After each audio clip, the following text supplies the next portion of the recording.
الحمد لله رب العالمين والصلاة والسلام على رسوله الأمين وعلى آله وصحبه أجمعين وبعد۔ سورہ رعد کی تفسیر کا یہ سلسلہ آیت نمبر 30، اس کے بارے میں پچھلے درس میں بات آپ کے سامنے آئی تھی، اور یہ باتیں جو ہے اس آیت کی تفسیر آپ کے سامنے ہم نے ذکر کی تھی۔ اب اس کے بعد جو ہے ہمارے پاس آیت نمبر 31، اس کے بارے میں آج آپ کے سامنے انشاءاللہ بات رکھی جائے گی۔ سورہ رعد آیت نمبر 31، اس لیے ہم یہ بات آپ کے سامنے ذکر کر دیتے ہیں تاکہ اپنے سامنے آپ مصحف رکھ لیں تو آپ کو سمجھنے میں آسانی رہے گی۔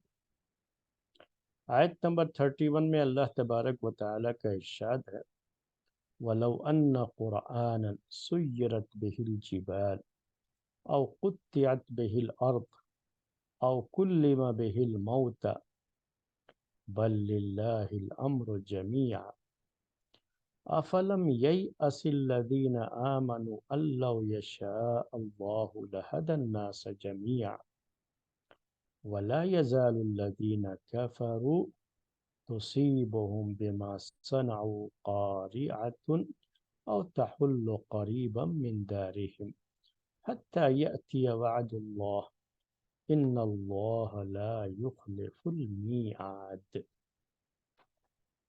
آیت تھوڑی لمبی ہے، اس کی الگ الگ یہ کہہ لیجئے جز ہم نے آپ کے سامنے اسی انداز سے پڑھا ہے جس انداز سے ہمیں اس کی تفسیر کرنی ہوتی ہے، اور اس میں جو پوائنٹس ہیں وہ بیان کرنے ہوتے ہیں، اسی لحاظ سے ہم پڑھتے بھی ہیں اس کو۔ تو سب سے پہلے اس آیت کے اندر جو بات ذکر ہے وَلَوْ أَنَّ قُرْآنًا سُيِّرَتْ بِهِ الْجِبَالُ، کہ اگر کسی قرآن، لو ان قرآنً، عربی زبان میں یہ قرآنً اس کو نکرہ کہا جاتا ہے۔ اس میں اگر یہ ہوتا وَلَوْ أَنَّ الْقُرْآنَ، القرآن، تو عربی زبان میں اسے معرفہ کہا جاتا ہے، لیکن یہ کیا ہے؟ نکرہ، یعنی کامن ناؤن جسے آپ کہتے ہیں۔ تو یہ نکرہ ہے، ان قرآنً، کوئی قرآن۔ بھائی قرآن تو آپ جیسا جانتے ہیں قرآن کیا ہے؟ ایک ہی ہے، تو یہ کوئی قرآن والی بات کیوں کہی گئی؟ وَلَوْ أَنَّ قُرْآنًا، یہ ایک پہلا پوائنٹ ہے اس میں کہ اس کو یہاں پر نکرہ کیوں استعمال کیا گیا ہے۔ تو یہاں قرآن سے مراد یہی قرآن نہیں ہے جس قرآن کا درس آپ کے سامنے چل رہا ہے۔ اس قرآن سے مراد وہ قرآن نہیں ہے جو پیارے نبی صلی اللہ علیہ وسلم پر نازل کیا گیا، وہ قرآن نہیں ہے، بلکہ اس سے مراد وہ ساری آسمانی کتابیں ہیں جو مختلف انبیاء کرام پر مختلف زمانوں میں نازل کی جاتی رہیں۔ تو یہ قرآن سب کے لیے بھی بولا جاتا ہے۔ قرآن کی جو میننگ ہے اس میننگ کو آپ سمجھیں تو اس کے لحاظ سے یہ لفظ قرآن کا عربی میں ان کتابوں کے لیے بھی بولا جاتا ہے جو اللہ کے رسول صلی اللہ علیہ وسلم سے پہلے انبیاء پر نازل کی جاتی رہیں، ان کے لیے بھی یہ لفظ بولا جاتا رہا۔ یہ حدیث میں آتا ہے، حدیث ایک صحیح حدیث ہے کہ داؤد علیہ السلام اپنی سواری کو تیار کرنے کا حکم دیتے تھے، اور اتنی مرتبہ اتنی دیر میں وہ قرآن کا ذکر یعنی قرآن کی تلاوت کر لیا کرتے تھے، قرآن کا ورد کر لیا کرتے تھے۔ تو اس حدیث میں قرآن کا لفظ ہے، داؤد علیہ السلام کے زمانے میں قرآن کا، تو اس قرآن سے مراد وہاں پہ زبور ہے جو ان کے اوپر نازل کی گئی۔ زبور، زبور جو ہے یہ داؤد علیہ السلام پر نازل کی گئی، آپ جانتے ہیں آسمانی کتابوں میں سے یہ بھی ایک کتاب ہے۔ تو یہ بھی حدیثوں میں آتا ہے کہ اللہ تبارک و تعالی نے ان کے لیے اس کو بڑا آسان بھی کر دیا تھا، بڑی جلدی وہ پڑھ لیا کرتے تھے اس کو۔ تو اسی کی ایک مثال میں اس حدیث کو بھی پیش کیا گیا کہ وہ زبور جو ہے پڑھ لیا کرتے تھے۔ اللہ تعالیٰ نے ان کو بڑی اچھی آواز بھی دی تھی، اسی لیے ان کا جو پڑھنے کا انداز ہوتا تھا، زبور پڑھنے کا جو انداز ہوتا تھا نا، وہ بڑا پیارا انداز ہوا کہ اس جو ہے انداز پر سب لوگ جو ہے اس کو سننے کے لیے رک جاتے تھے، سنتے تھے اسے۔ تو اللہ تعالیٰ نے ان کو ان کی آواز میں وہ مٹھاس دی تھی، ان کی آواز میں اللہ تبارک و تعالیٰ نے وہ جو ہے انداز دیا تھا کہ جو دوسروں کے دلوں پر اتر جائے۔ یہ داؤد علیہ السلام کے بارے میں بات ہے۔ بہرحال تو میرا یہاں مقصد یہ تھا پیش کرنے کا کہ اس میں بھی لفظ جو حدیث میں آتا ہے قرآن کا آتا ہے، تو کبھی وہ یہ چیزیں نہ پتہ ہوں تو آدمی کو مشکل ہو جاتی ہے کہ ارے نہیں، یہ تو صحیح نہیں ہو سکتا، اس زمانے میں قرآن کہاں سے آ گیا؟ تو وہاں وہ قرآن سے مراد وہی زبور ہے، وہ جو کہ داؤد علیہ السلام پر یہ کتاب نازل کی گئی تھی۔ تو یہاں بھی جو قرآنن کہا گیا ہے، اس سے مراد آسمانی کتابیں ہیں جو مختلف انبیاء پر نازل کی گئی۔ اس کے بارے میں اللہ تبارک و تعالیٰ نے یہ کہا کہ وَلَوْ أَنَّ قُرْآنًا، اس کا معنی کریں گے کہ اگر کوئی بھی آسمانی کتاب سیرت بہ الجبال، اس کے ذریعے سے پہاڑ کو چلا دیا جائے۔ ہم کتاب پڑھ رہے ہیں اور سن کر کے پہاڑ چلنا شروع کر دیں، پہاڑ دوڑنا شروع کر دیں، اتنی تاثیر ہو اس کتاب کی، اتنا اثر ہو کہ وہ پڑھتے ہی پہاڑ چلنا شروع ہو جائیں، او قطعت بہ الارض، یا زمین کے ٹکڑے ٹکڑے کر دیے جائیں۔ ٹکڑے ٹکڑے کرنے کا معنی بھی کیا گیا اس کا، اور ایک معنی یہ بھی کیا گیا ہے کہ زمین کی مسافت، ہم یہاں پر ہیں، مسافت یعنی ڈسٹینس، ہم یہاں پر ہیں اور ہم نے وہ کتاب پڑھنا شروع کیا اور ہم کو فوراً چنئی پہنچا دیا گیا، چنئی پہنچ گیا۔ یہ ہے کہ زمین کی جو یہ کا ڈسٹینس تھا وہ ختم ہو گیا، یہ معنی بھی لوگوں نے کیا، یا زمین کے ٹکڑے ٹکڑے ہو جائیں اس کتاب کو پڑھنے کی وجہ سے، اتنی تاثیر ہو اس کتاب کی۔ آسمانی کتاب ہے، اس کی تلاوت شروع ہوئی، جیسے ہی تلاوت شروع ہوئی پہاڑ جو ہے چلنا شروع ہو جائیں، زمین کی مسافتیں کم ہو جائیں، اور آدمی ایک جگہ سے دوسری جگہ وہ پڑھتے ہی فوراً پہنچ جائے، آنکھ بند کیا معلوم ہوا کہ ہم چنئی میں ہیں۔ او کلم بہ الموتیٰ، یا پڑھتے ہی مردوں میں جان آ جائے، جو مر چکے ہیں ان میں جان آ جائے، وہ بات کرنا شروع کر دے۔ اگر کسی آسمانی کتاب کے ذریعے سے یہ چیزیں بھی ہو جائیں تو کیا اس کا جواب کیا ہے؟ وہ یہاں پر ذکر نہیں کیا گیا، اس کو حذف کر دیا گیا، یعنی جو چیز انڈرسٹوڈ ہوتی ہے اس کو بیان کرنے کی ضرورت نہیں ہوتی۔ انڈرسٹوڈ کیا ہے وہ؟ کہ تب بھی یہ ایمان نہیں لاتے، جو ایمان نہ لانے والے لوگ ہیں نا، ان کے سامنے اگر آپ ایسا کوئی کھلا معجزہ بھی رکھ دیں سامنے، تب بھی وہ ایمان نہیں لائیں۔ ایسا نہیں ہے کہ ان کے سامنے اگر اس طرح کی بات جو ہے پیش کر دی جائے اور ان کے سامنے یہ مسئلہ جو ہے واضح کر دیا جائے، اس طرح کی نشانی پیش کر دی جائے تو یہ سب کی سب ایمان لے آئیں گے، ایسا نہیں ہے۔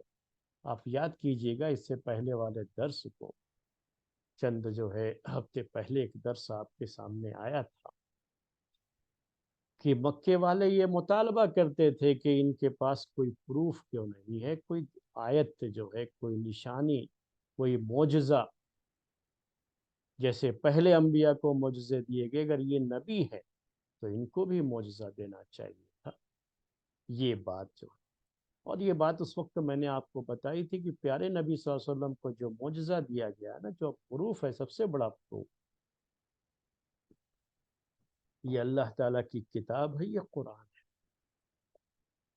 اب اس قرآن کے ذریعے سے یہاں یہ بات ذکر کی جا رہی ہے کہ اگر پہلے بھی ایسا ہوا ہوتا کہ ان پر جو کتابیں نازل کی گئی ہیں، ان کتابوں میں اگر اتنی تاثیر رکھ دی جاتی کہ کتاب سنتے ہی، اس کی تلاوت سنتے ہی پہاڑ دوڑنا شروع کر دیتے، زمینیں پھٹ جاتی، ٹکڑے ٹکڑے ہو جاتی، یا مردے بولنا شروع کر دیتے، اگر اتنا بھی ان کے سامنے کلیئر قسم کی پکچر ہو، اور جو ہے معجزہ جو ہے ان کے سامنے ظاہر ہو، اتنا بڑا پروف بھی ان کے سامنے پیش ہو جائے، تب بھی جو ایمان نہیں لانے والے ہیں وہ ایمان نہیں لائیں۔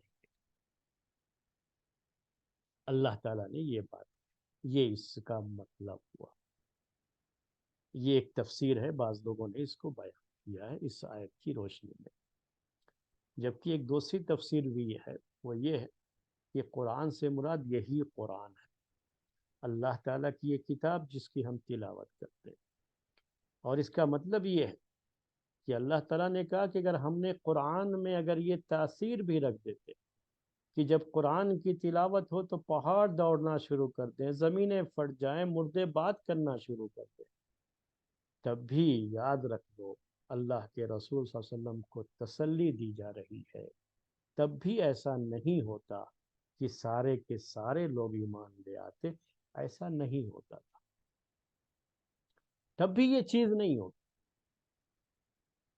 کیونکہ جو ایمان نہ لانے والے لوگ ہیں نا، وہاں پھر بھی ان کے ذہن میں کوئی نہ کوئی چیز ایسی آ جائے گی، کوئی نہ کوئی ایسی بات وہ کہہ دیں گے وہاں پر کہ نہیں بھائی یہ تو کوئی جادوگر ہے، اور اس نے جو ہے جادو کیا جس کی وجہ سے یہ ہوا، جیسے موسیٰ علیہ السلام سے کہا گیا۔ تو کہنے والے تو اس وقت بھی یہ بات کہیں گے، آپ کسی بھی طرح کی کوئی بھی نشانی، کوئی بھی پروف پیش کر دو، کوئی بھی معجزہ پیش کر دو گے، جو ایمان نہ لانے والے لوگ ہوتے ہیں نا، وہ ہرگز ایمان نہیں لاتے ہیں۔ اب آج ہی کی بات لے لیجیے، آپ سوچئے، یہی قرآن ہے، آج کی میڈیکل سائنس اور بھی جو بہت سے لوگ جو چاند پر جا رہے ہیں اور نہ جانے کیا کیا کر رہے ہیں دنیا کے، جو آج کی ٹیکنالوجی ہے، جو اللہ تعالیٰ نے ہی صلاحیت دی ہے، اور لوگ اس میں ترقی کر رہے ہیں، ترقی کر رہے ہیں، اور میڈیکل سائنس بھی اس میں ایک جو ہے اس میں بھی بڑی ترقی ہو رہی، ساری چیزیں۔ اب یہی جو ہے لوگ جو بڑے بڑے سائنٹسٹ ہیں یا بڑے بڑے ڈاکٹرز ہیں جو ریسرچ کرتے ہیں، جب اس میں ان کو کوئی چیز ایسی مل جاتی ہے کہ جہاں ان کی عقل ان سے یہ کہتی ہے واقعی یار یہ نظام تو ایسا ہے کہ اس کا بنانے والا کوئی ایک ہونا چاہیے، اور اسی کی پھر عبادت بھی ہونی چاہیے، تو دیکھیں گے کہ ان میں سے بہت سے لوگ صرف اسی وجہ سے اسلام قبول کر لیں۔ ان میں سے جب بہت سے لوگوں کے سامنے یہ بات ہے کہ یہ قرآن میں پہلے سے ذکر ہے، تو وہ اسلام قبول کیا۔ ہمارے سامنے بہت سارے ڈاکٹروں کے بارے میں باتیں ہیں، اس طرح کی سائنٹسٹ کے بارے میں ایسا ہے، لیکن ان کی تعداد بہت کم، زیادہ تعداد ان کی ہے جو ان سب کے باوجود بھی، بڑے بڑے سائنٹسٹ ہونے کے باوجود بھی، بڑے بڑے جو ہے ڈاکٹر اور ریسرچ اسکالر ہونے کے باوجود بھی ان کو ایمان کی کوئی توفیق نہیں ہوتی، وہ کبھی اس کے بارے میں سوچتے نہیں، ان کی تعداد ہی زیادہ۔ تو یہ چیز ہے، یہ پوائنٹ ہے جس کو سمجھنا ہے ہم کو آج کے اس درس میں، اور یہی پوائنٹ اس آیت کے اندر ذکر کیا۔ اللہ تعالیٰ نے یہ کہا کہ اگر کسی کے سامنے آپ پروف بالکل جو ہے، بالکل جو ہے کھلا ہوا پروف ایک دم، جس سے کوئی بھی دیکھ کر کے فوراً قبول کر لے، ویسا پروف بھی اگر آپ پیش کر دو گے نا، تب بھی جو ایمان نہ لانے والے ہیں وہاں پر بھی وہ کچھ نہ کچھ ایسا نکال لیں گے اور وہ ایمان نہیں لائے۔ اس لیے ان کی وجہ سے آدمی کو کبھی پریشان نہیں ہونا چاہیے، ان کا جواب دینے کے پیچھے نہیں بھاگنا چاہیے۔ ہمارے بہت سارے بھائی، بہت ساری بہنیں یہ ہم سے سوال کرتے رہتے ہیں، وہ چونکہ دعوتی فیلڈ میں ہوتے ہیں، ان کا دوسروں سے واسطہ بھی ہوتا ہے، اور وہ اپنی جو ہے دعوت دوسروں کے سامنے پیش کرتے ہیں، تو دوسرے جو ہے مذہب کے ماننے والوں کی طرف سے بڑے سوالات آتے رہتے ہیں۔ قرآن کو لے کر کے سوال کرتے ہیں، پیارے نبی صلی اللہ علیہ وسلم کی زندگی کو لے کے سوال کرتے ہیں، اور قرآن کی بعض تعلیمات کو لے کر کے سوال کرتے ہیں، مختلف سوالات آتے ہیں۔ تو بعض مرتبہ یہ لوگ بہت پریشان ہو جاتے ہیں اور آ کر کے پیش کرتے ہیں، اس کا جواب دیجئے۔ شاید وہ جواب سن کر کے وہ سیٹسفائی ہو جائیں تو ایمان لے آئیں گے۔ بہت پریشان رہتے ہیں بعض چیزوں کو لے کر کے، تو میں ان سب کے لیے بات کہتا ہوں، یاد رکھیے یہ جو بہت زیادہ سوال کرنے والے لوگ ہوتے ہیں نا، ان کا مقصد ایمان لانا نہیں ہوتا ہے۔ آپ ایک کا جواب دے دیں گے، وہ آپ کا جواب ہی تسلیم نہ کرے۔ آپ نے ایک کا جواب دے دیا، پھر دوسرا پیش کر دیں گے، پھر تیسرا پیش کر دیں گے۔ جو اصل ایمان لانے والے لوگ ہوتے ہیں نا، وہ اس طرح کی بات نہیں کرتے زیادہ۔ ان کے اندر تو یہ ہے کہ ہاں واقعی بھائی بات تو صحیح لگ رہی ہے، بات یہ ہونی چاہیے، بات ایسی ہونی چاہیے۔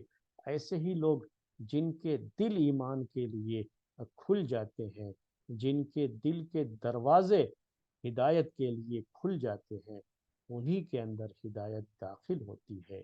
جنہوں نے یہ دروازے بند کر رکھے ہیں، تو آپ چاہے لاکھ سوالوں کا جواب دے لو، چاہے آپ لاکھ پروف ان کے سامنے پیش کر دو، لیکن وہ بند دروازے نہیں کھلتے ہیں، نہیں کھلیں گے۔ اس لیے زیادہ اس کو لے کر کے پریشان نہیں ہونا چاہیے۔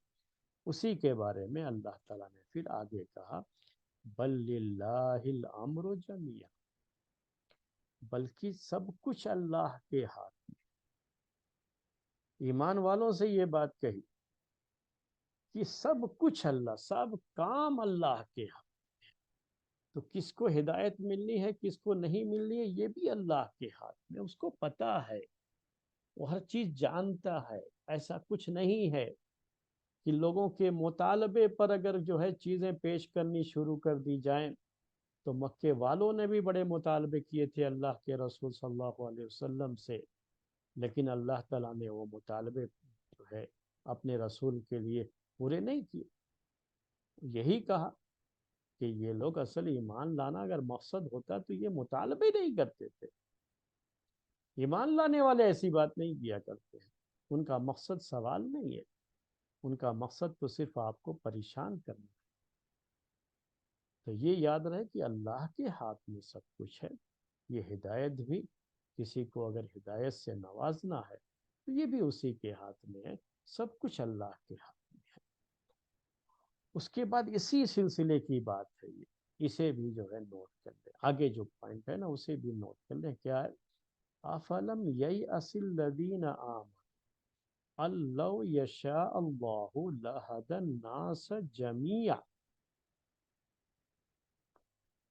کیا ایمان والوں کو اس پر اطمینان نہیں ہے کہ اگر اللہ تعالی چاہتا تو تمام لوگوں کو ہدایت دے دیتا؟ ان لو یشاء اللہ لہدی الناس جمیعا، کیا ایمان والوں کو اس پر اطمینان نہیں ہے؟ کیا ان کا ایمان اس پر نہیں ہے کہ اگر اللہ تعالی چاہتا تو سارے لوگوں کو ہدایت دے دیتا؟ یہ کیا ہے اللہ تعالیٰ کے لیے؟ کیا کوئی مشکل چیز ہے اللہ تعالیٰ کے لیے؟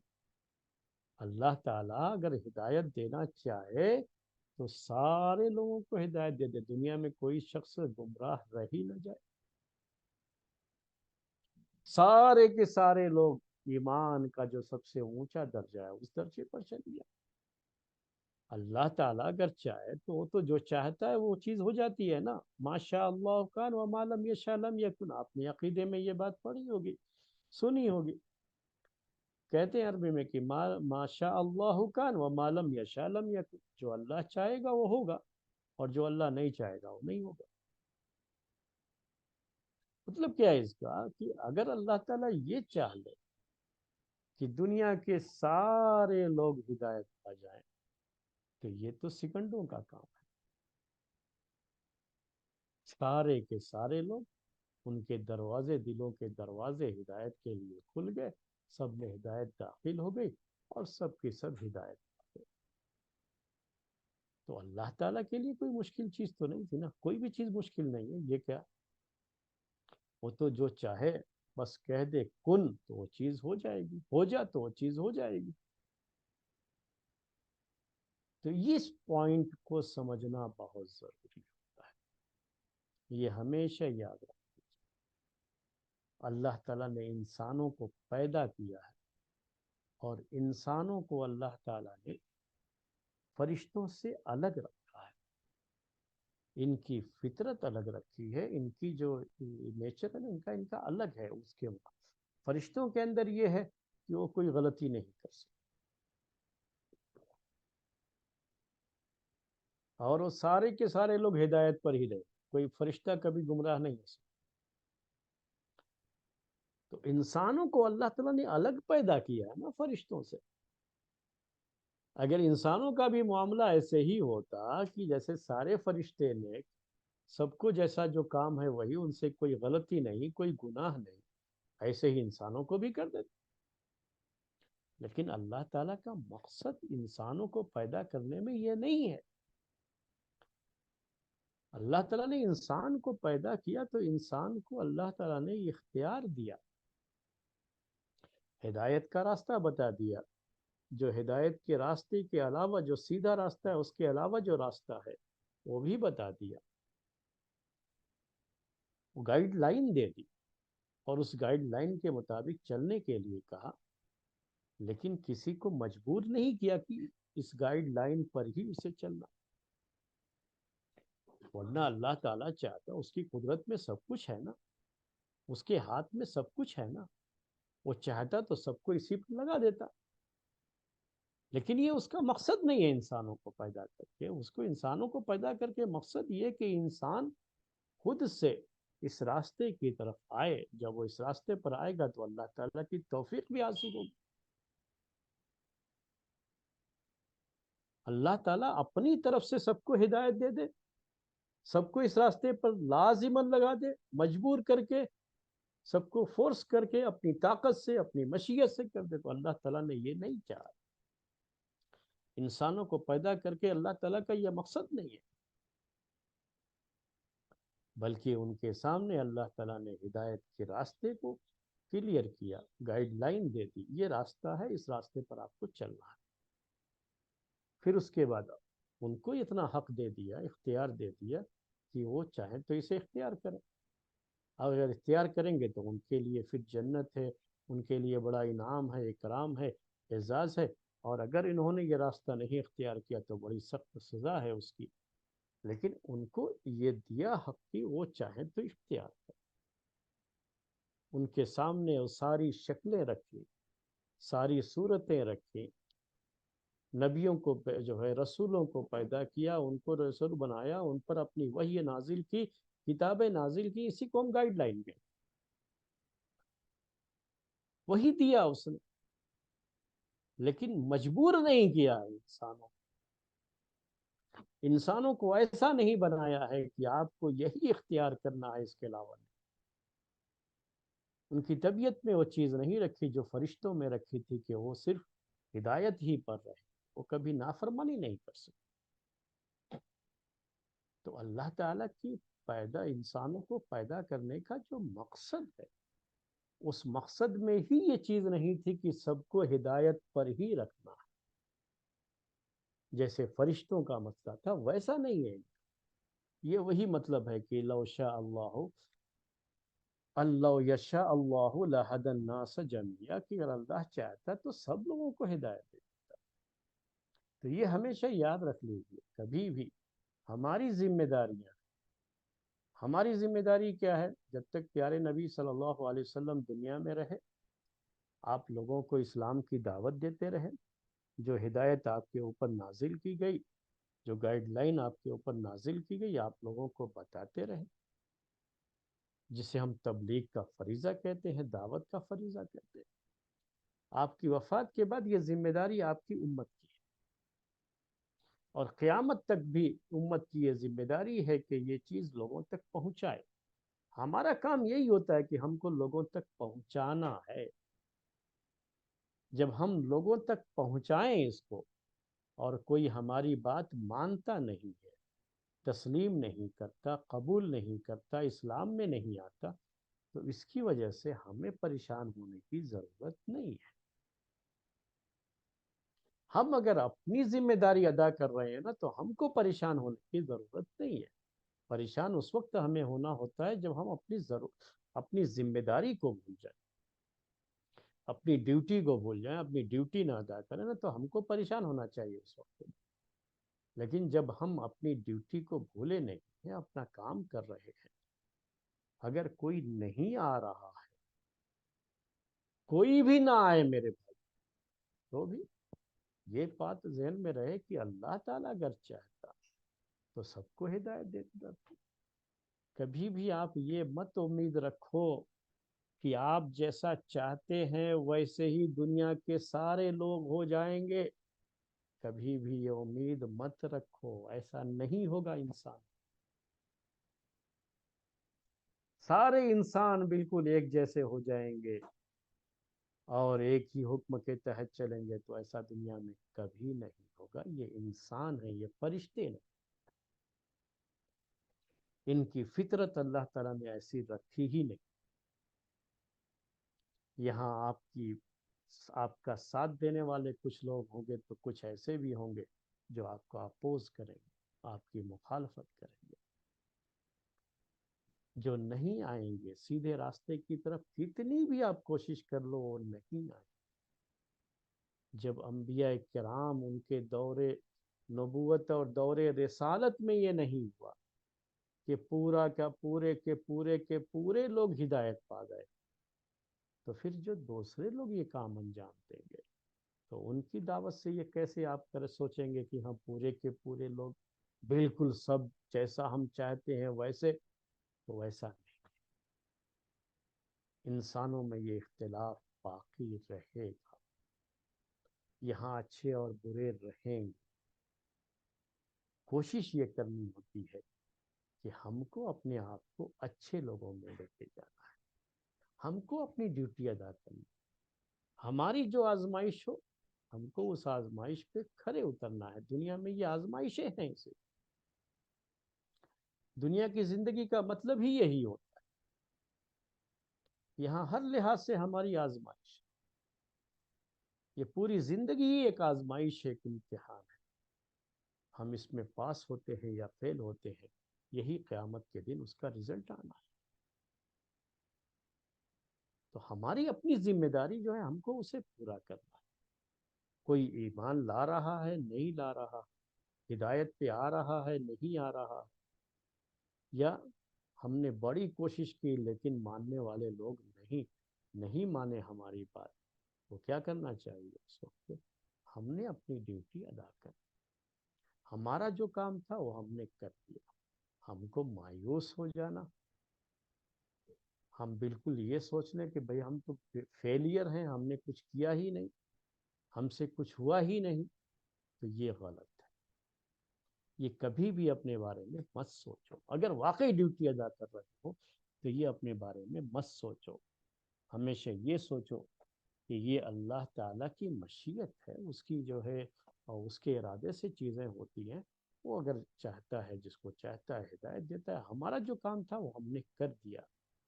بقیہ ہمارا کام یہ ہے ہی نہیں کہ ہم سب کو ہدایت پر اکٹھا کر دیں، کوئی اختلاف نہیں، کوئی فتنہ نہیں، کوئی چیز نہیں۔ تو ایسا کبھی بھی دنیا میں نہیں ہوگا، یہ نوٹ کر لیجیے۔ ایسی شکل کبھی بھی نہیں، اور نہ انسانوں سے ایسی چیز جو ہے مطلوب بھی نہیں ہے۔ اگر ایسا ہو گیا تو پھر وہ انسان نہیں، فرشتے ہو جائیں گے، اور اللہ تعالیٰ نے ہم کو انسان بنایا ہے، فرشتہ نہیں بنایا۔ اس کے بعد کہا، اب یہ بات تو ہو گئی، ہماری دعوت کے باوجود یہ جو آیت ہے یہ مکے کے دور میں نازل ہوئی، یعنی ہجرت سے پہلے نازل ہوئی ہے۔ تو مکے کا ماحول آپ کے سامنے رہے. تو مکے کے اس ماحول میں پیارے نبی صلی اللہ علیہ وسلم دعوت دیتے رہے، لوگوں کو دین کی طرف بلاتے رہے. لوگ قبول بھی کر رہے تھے اور اپوز کرنے والوں کی، مخالفت کرنے والوں کی تعداد زیادہ تھی اس میں. تو اب جو لوگ قبول نہیں کرتے، جنہیں ہم کافر اور مشرک کہتے ہیں، جو لوگ قبول نہیں کرتے وہی کافر اور مشرک ہے انسانوں میں سے. تو یہ جو کافر اور مشرک ہے، ایسا نہیں ہے کہ قیامت کے دن سب برابر ہو جائیں گے، یہ بھی اور جو قبول کیے وہ بھی، یا اس دنیا کے زندگی میں بھی وہ سب برابر تو نہیں ہو جائیں گے. تو یہ کوئی نہ سمجھے. اس کے بعد جو بات یہ کہی گئی، تو ہو سکتا ہے کہ کسی کے ذہن میں اس طرح کا کوئی ڈاؤٹ آ جائے کہ پھر تو سب برابر ہی ہے. کیا مطلب سب برابر ہے؟ یعنی کوئی ایمان لایا وہ بھی، کوئی ایمان نہیں لایا وہ بھی، سب کی سب کیا ہو گیا؟ سب برابر ہو گیا. وہ تو اللہ تعالیٰ نے ایسے ہی پیدا کیا، اس لیے جب سب کی سب برابر ہو گئے تو ایسا کچھ بھی نہیں. یہاں انسان، ہم نے کہا انسانوں کو اللہ تعالیٰ نے یہ چیز دی ہے کہ وہ ہدایت اختیار کرتا ہے یا نہیں اختیار کرتا ہے، اور اسی کے لحاظ سے اللہ تبارک و تعالیٰ نے اس کے لیے انعام بھی رکھا ہے اور سزائیں بھی رکھی ہے. تو اب وہ لوگ جو نہیں قبول کرتے، ان کا کیا ہے مسئلہ، اس کو بیان کیا. وَلَا يَزَالُ الَّذِينَ كَفَرُوا تُصِيبُهُم بِمَا صَنَعُوا قَارِعَةٌ. اور وہ لوگ جنہوں نے کفر کیا، برابر ان کو ان کے گناہوں کی وجہ سے، ان کے کارناموں کی وجہ سے، ان کے کرتوت کی وجہ سے مصیبتیں اور عذاب پہنچتی رہیں گی. ان کو اس کا عذاب پہنچتا رہے گا. یہ کہا کہ برابر یہ چیز جو ہے پہنچتی رہے گی. یہ نہیں ہے کہ اگر نہیں ایمان لائے تو پھر کوئی مسئلہ ہی نہیں، ان کو ایسے ہی چھوڑ دیا جائے گا، تو ایسی بھی کوئی بات نہیں ہے. بلکہ وہ لوگ جو کفر کا راستہ اختیار کریں گے، شرک کا راستہ اختیار کریں گے، ایسے لوگوں کے لیے اللہ تبارک و تعالی نے کہا کہ برابر اللہ کا عذاب، قارعۃ اس کا کہا گیا اس کو. اللہ تعالیٰ کا یہ عذاب جب بڑا عذاب ہوتا ہے، بڑی مصیبت ہوتی ہے، تو اس کے لیے لفظ یوز کیا جاتا ہے، یہ ان کو پہنچتا رہے گا. ایمان والوں کے لیے خوشخبری ہے، تو کفر و شرک میں رہنے والوں کے لیے عذاب کی دھمکی بھی. کہا کہ ان کو یہ عذاب برابر پہنچتا رہے گا، ہر دور میں پہنچا ہے، اور آج کے اس دور میں بھی، اور میرے بھائیوں قیامت تک بھی یہ سلسلہ رہے گا کہ ایسے لوگوں پر اللہ تعالیٰ کا عذاب آتا ہے، آتا رہے گا. اگر خود ان کے اپنے علاقے میں نہیں آیا، تب بھی کیا کہا اللہ تعالیٰ نے؟ او تحل قریبا من دارے، کہ ان کے جو علاقے ہیں، ان کے جو مکانات ہیں، اس سے قریب اللہ تعالیٰ کا عذاب آتا رہے، کہ اسے یہ لوگ سنیں گے، دیکھیں گے، جانیں گے کہ فلاں علاقے میں اللہ کا عذاب آیا، تو شاید ان کو بھی نصیحت حاصل ہو جائے، شاید وہ بھی کچھ سمجھنے لگے. یہ اللہ تعالیٰ نے ذکر کیا ہے ایسے لوگوں کے بارے میں جنہوں نے کفر و شرک ہی کی زندگی اختیار کی، ہدایت پر نہیں آئے. تو ایسا نہیں ہے کہ پھر ان کو ایسے ہی چھوڑ دیا جائے گا. اللہ تعالیٰ نے کہا کہ ان پر اللہ تعالیٰ کا یہ عذاب، یہ مصیبت، یہ پریشانیاں، بڑی بڑی مصیبتیں اور پریشانیاں برابر آتی رہیں گی. اگر ان کے اپنے علاقے میں نہیں تو قریب کے علاقے میں، جس سے ان کو تھوڑی نصیحت ہو سکے، عبرت حاصل ہو سکے. ہمارے ملک میں نہیں تو پڑوس میں ہی صحیح، نیپال میں ہی زلزلہ اللہ تعالیٰ کی طرف سے، تاکہ قریب میں جو لوگ ہیں ان کو تھوڑی بہت سوچ تو ہو کہ جو آج یہاں ہے کل ہمارے یہاں بھی ہو سکتا ہے. جو مصیبت ان کو پہنچی ہے کل ہم کو بھی پہنچ سکتی ہے۔ یہ ہوتا ہے، اللہ کے جو نیک بندے ہوتے ہیں وہ اس طرح کے موقع سے نصیحت حاصل کرتے ہیں۔ آج جو مصیبت ہمارے پڑوس میں ہے کل کو ہم کو بھی پہنچ سکتی ہے، ہم کو بھی وہ پریشانی ہو سکتی ہے۔ آدمی سوچنے والا نصیحت حاصل کرتا ہے اس سے۔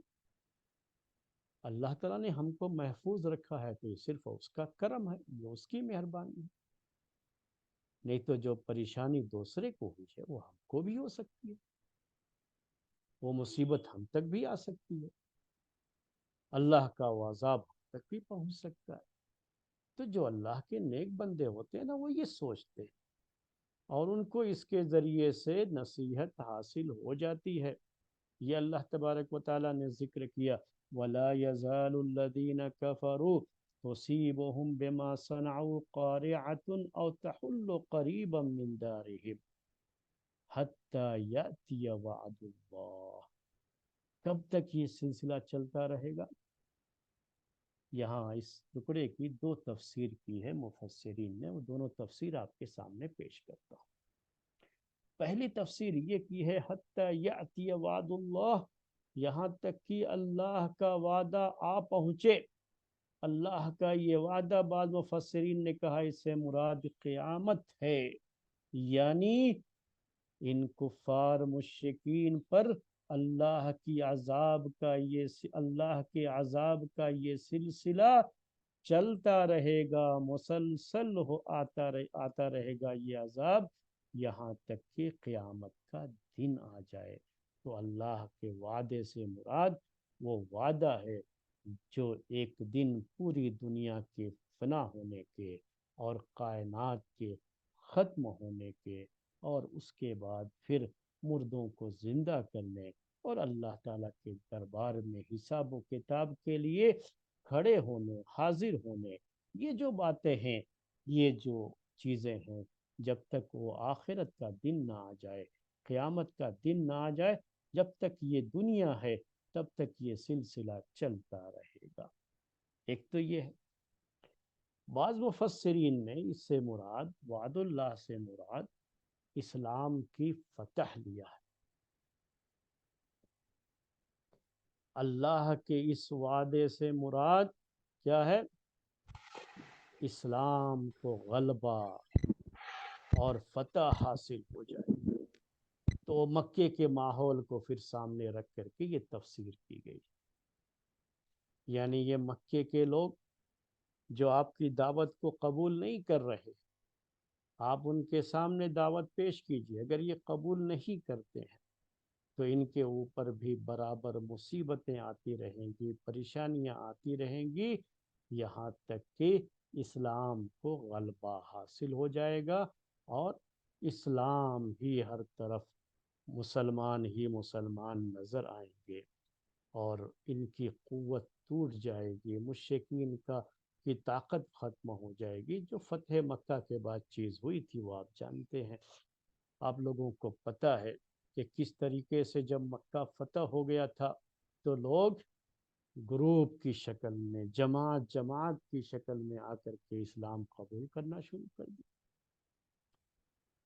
قرآن میں جس کا ذکر ہے، اذا جاء نصر اللہ والفتح ورأیت الناس يدخلون فی دین اللہ افواجا، آپ دیکھو کہ لوگ دین میں فوج در فوج، کیا ہے یہ، گروپ کی شکل میں، ایک دو نہیں، بڑی بڑی جماعتیں آ کر کے ایک ہی مرتبہ اسلام قبول کرنا شروع کر دیا۔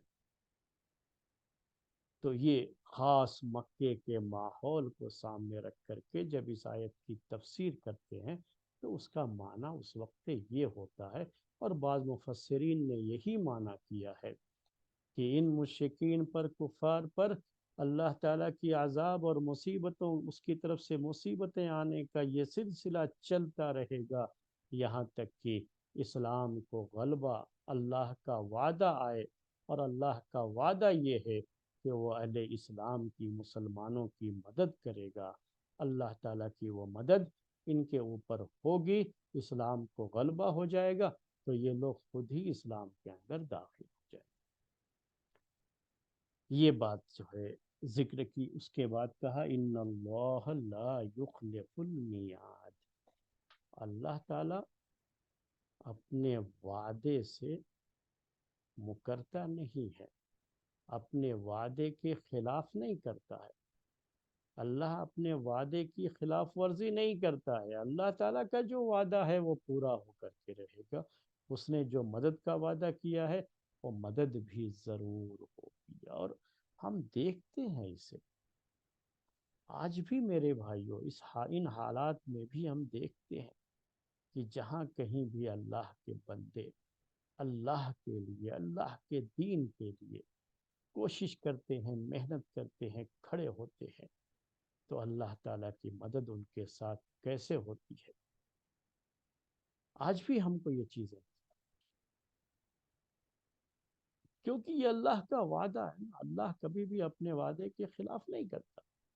اس کا جو وعدہ ہے وہ ضرور پورا ہو، وہ ضرور وہ چیز ہوگی۔ اس نے اپنا وعدہ کیا ہے کہ اللہ کے نیک بندوں کی مدد کرے گا تو ضرور کرے گا۔ وہ ہمارا ایمان ہے، ہمارا یقین ہے۔ ہمیں اپنے ایمان کو، اپنے یقین کو مضبوط کرنا چاہیے۔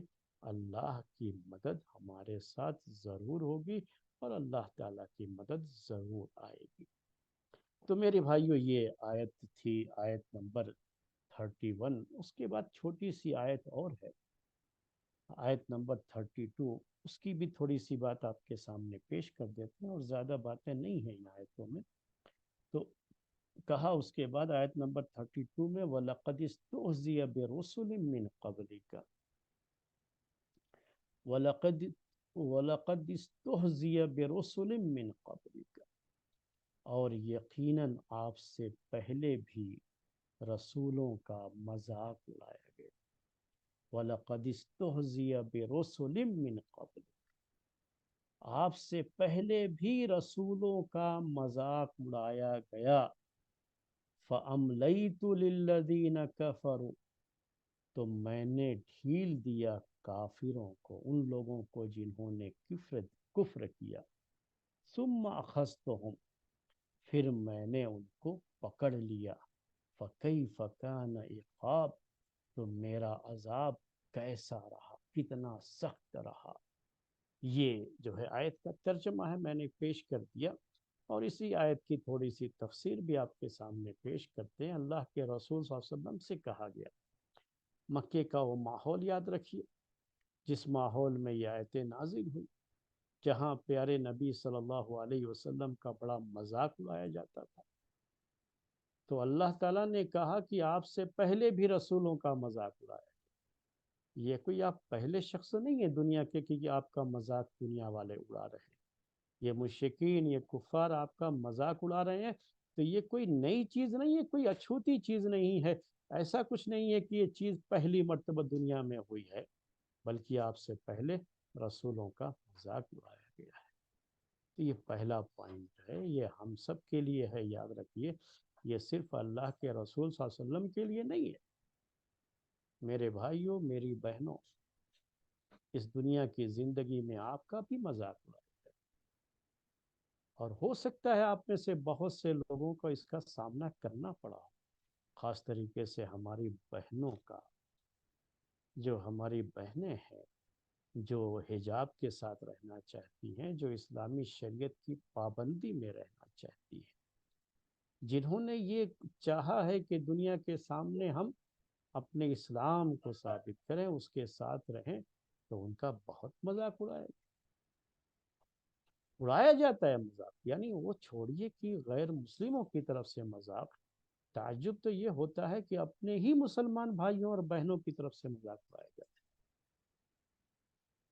ہمارے وہ بھائی جن کے چہروں پر داڑھیاں ہیں، جو اپنی اس داڑھی کے ساتھ جب سماج میں، سوسائٹی میں جاتے ہیں، جہاں وہ کام کرتے ہیں وہاں جاتے ہیں، لوگوں کے ساتھ سامنا ہوتا ہے، تو ایسے مواقع بہت آتے ہیں جب ان کی داڑھیوں کا مذاق اڑایا جاتا ہے، جب ان کے دین کا مذاق اڑایا جاتا ہے۔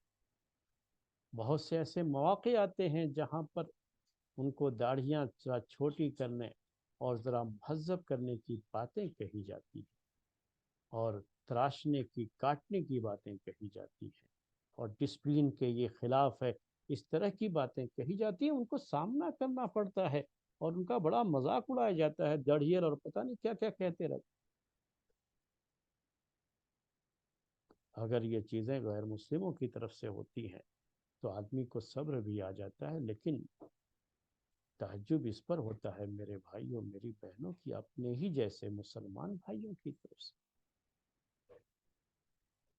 ان کی طرف سے مذاق میں نے کچھ سنا اپنے کانوں سے، اس لیے میں یہ کہہ رہا ہوں، مذاق اڑاتے ہیں بات۔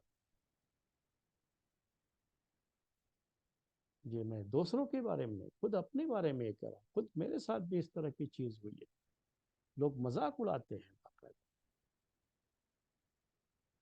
تو اس طرح سے ایسے موقع پر جب آپ کی دین کی پابندی کی وجہ سے آپ نے اپنی شریعت کو اپنے اوپر نافذ کیا، اپنے دین کو اپنے اوپر نافذ کیا، ایک پریکٹسنگ مسلم جسے آج کے زبان میں کہتے ہیں، آپ نے اس کو کردار ادا کیا، اور اس سماج اور سوسائٹی میں اگر اس کا مذاق اڑایا گیا تو اس وقت یہ آیت پڑھیے اور کہیے اپنے آپ سے کہ اگر آپ کا مذاق اڑایا گیا تو اس سے پہلے تو رسولوں تک کا مذاق اڑایا گیا ہے۔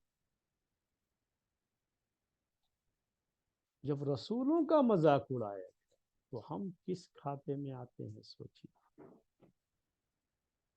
ہم رسول جیسے تو نہیں بن سکتے نا، رسولوں کا جو مقام ہے، جو مرتبہ ہے، ان کے جو اخلاق ہوتے تھے، ہمارے اخلاق تو میرے بھائیوں میری بہنوں اس درجے کو کبھی نہیں پہنچے گے، لیکن ان کی اس اخلاق کی بلندی کے باوجود بھی ان کا مذاق اڑایا گیا۔ ہمارے بعض بھائی بہن کبھی یہ سمجھتے رہتے کہ نہیں ہمارے مسلمان بھائیوں کے بہنوں کے اخلاق چونکہ بڑے خراب ہیں، اسی وجہ سے لوگ مذاق اڑاتے ہیں دین کا، اسلام کا۔ ایسا نہیں ہے میرے بھائی، ہو سکتا ہے کہ بعض لوگوں کے اخلاق خراب ہیں، ان کو دیکھ کر کے بعض لوگوں نے کیا بھی ہو، میں اس کا انکار نہیں کرتا ہوں، لیکن اصل وجہ یہ نہیں ہے مذاق،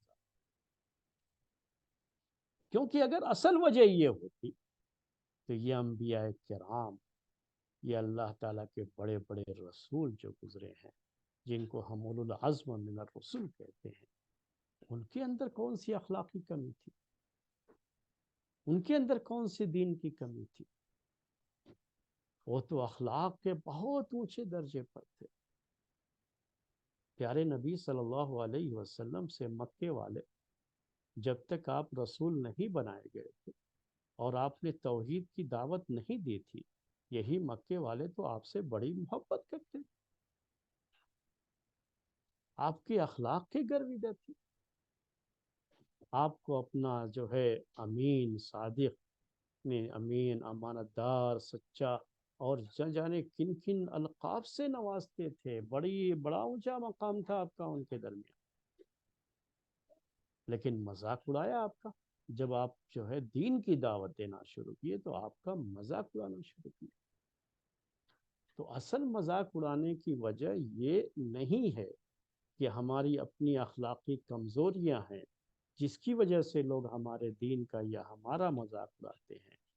ہو سکتا ہے بعض جگہوں پر بعض لوگوں کے تعلق سے یہ چیز کہیں فٹ بھی آتی ہو، لیکن جنرلی جو بات ہے وہ یہ ہے کہ ان کو اسلام کے تعلق سے کوئی بھی چیز ان کو بری لگتی ہے، اور اسی وجہ سے وہ اس کا مذاق۔ تو ہمارے انبیاء کرام نے صبر کیا اس پر، بڑے بڑے رسولوں نے صبر کیا، اور ان کے مذاق اڑانے کی پرواہ نہیں کی، اپنے دین پر ڈٹے رہے۔ تو میرے بھائیوں اور میری بہنوں، آج کی تزکیہ کی یہ کلاس، اس کا خاص درس یہی ہے کہ آپ بھی اپنے دین پر، اپنے ایمان پر، اپنی اس حالت پر ڈٹے رہیے۔ کون کتنا مذاق اڑاتا ہے اس کی پرواہ مت کیجیے، اس وقت اپنے دل کو تسلی دیجیے کہہ کر کے کہ میں کون ہوں، میری کیا ہستی ہے۔ انبیاء کرام کا مذاق اڑایا گیا تو میں کیا ہوں، رسولوں کا مذاق اڑایا گیا تو میں کیا ہوں۔ جی ہاں، اور جب اس کے بعد یہ دماغ میں کہیں خیال آنے لگے آپ کے کہ ٹھیک ہے ہم نے صبر کیا، ہم نے اللہ کے لیے یہ کام کیا، اللہ کے لیے اللہ کے دین پر عمل کیا، داڑھی چھوڑی، پردے کا خیال کیا، یہ ساری چیزیں ہم نے اللہ کے لیے کیا، اور یہ لوگ ہمارا اس کی وجہ سے مذاق اڑا رہے ہیں، تو پھر ان کو اللہ تعالیٰ کو تو انہیں عذاب دینا چاہیے، ان پر اپنا عذاب نازل کرنا چاہیے۔ تو اس کے بارے میں یاد رکھیے اگلا پوائنٹ کیا ہے۔ اللہ تعالیٰ نے کہا فَأَمْلَيْتُ لِلَّذِينَ كَفَرُوا ثُمَّ أَخَذْتُهُمْ، میں نے مہلت دی۔ یہ اللہ تعالیٰ کی سنت ہے، اللہ تعالیٰ کا دستور ہے اس دنیا میں کہ کسی بھی گنہگار کو اس کے گناہ کی سزا فوراً نہیں دیتا ہے، موقع دیتا ہے، سدھرنے کا موقع دیتا ہے۔ تو کفار مشرکین پر اللہ تعالیٰ نے صرف اس وجہ سے کہ انہوں نے اللہ کے رسولوں کو تکلیف پہنچائی، اللہ کے اولیاء کو تکلیف پہنچائی، اللہ کے نیک بندوں کو تکلیف پہنچائی، ان کا مذاق اڑایا، تو فوراً جو ہے آسمان سے بجلی گرتے ان کو جلا دے، ایسا نہیں رکھا اللہ تعالیٰ۔ اللہ تعالیٰ نے ان کو مہلت بھی دی ہے، ان کو جو ہے سدھرنے کا موقع دیا ہے، یہ اس کی رحمت ہے۔ دنیا میں اس کی رحمت سب کے لیے ہوتی ہے نا، تو یہ اس کی رحمت ہے کہ اس نے ڈھیل دیا ہے، موقع دیا ہے، کفار اور مشرکین کو بھی، اسلام کا مذاق اڑانے والوں کو بھی اس نے موقع دیا ہے۔ اس کے بعد جب وہ مدت ختم ہو جائے گی، جتنی مہلت ان کو ملنی ہے اتنا ان کو موقع مل گیا، تو اس کے بعد اللہ تعالیٰ کی جب پکڑ ہوگی تو اللہ کا عذاب ایسے لوگوں کے لیے بڑا سخت عذاب ہے۔ اسی کو کہا آخر میں ثم اخذتهم فکیف کان عقاب، پھر ہم نے پکڑ لیا، مہلت تو دی لیکن اس کے بعد بھی وہ نہیں سدھرے نا، تو ہم نے انہیں پکڑ لیا، اپنے عذاب میں جکڑ لیا۔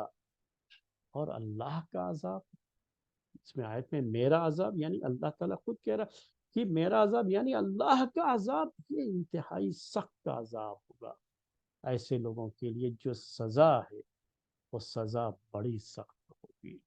تو اس پر اطمینان رکھنا چاہیے، کہ سکون میں رہنا چاہیے کہ جو مذاق اڑاتے ہیں ہمارا، تو وہ لوگ اللہ کے عذاب کی گرفت میں آج نہیں تو کل آئیں گے۔ ہم کو ان کے مذاق اڑانے کی وجہ سے زیادہ تکلیف نہیں محسوس کرنا چاہیے، انبیاء کرام کو یاد کرنا چاہیے۔ یہ آج کے درس کی باتیں تھی، اور خاص تزکیے کی جو بات تھی وہ آخر میں آپ کے سامنے پیش کی گئی۔ اسی پر آج کا درس ختم کرتے ہیں۔ سبحانک اللہم و بحمدک، اشہد ان لا الہ الا انت، استغفرک و اتوب